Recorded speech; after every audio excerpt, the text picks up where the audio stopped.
dito, bukod sa pagiging artista dito sa Para KB, you're also one of the producers. Tama po ba ako? Tama po.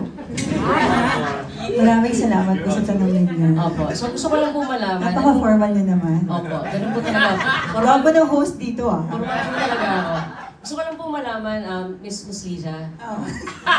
na ano yung, paano mo ginajuggle yun? Kasi producing is a full-time job, di ba? And of course, acting, you should also give your focus 100%. So, paano mo na-juggle yun? Thank you for your question. Yes, you're welcome.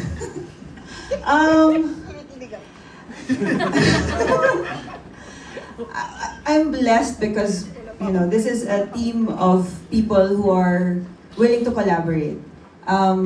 Co-producers kami with LA Prod House, yung production company ni Yong and ni Lambert.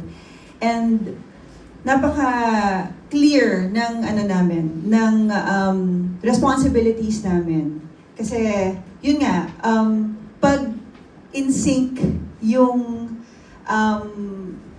mga players sa isang production, hindi siya nagiging mahirap. So, that's why we're doing it again and we're doing more together. Kasi mahirap makahanap ng ganun eh. Yung talagang nagmi-meet kayo creatively, even from a business perspective, nagkakasundo kami. We have lunch and then pagtapos ng pag-uusap namin, yun na siya, hindi yung talagang kailangang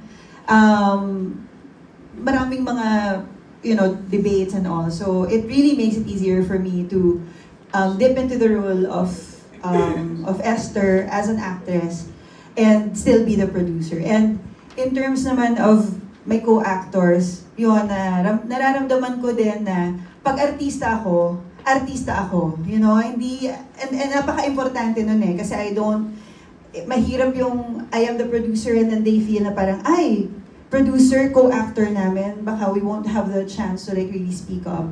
But from the first production to this, I feel the respect and yung equality na meron kami. And I also want to foster that. So I'm very happy na ganitong classic, ka-easy itong play na ito. So very excited because I'm working with new actors.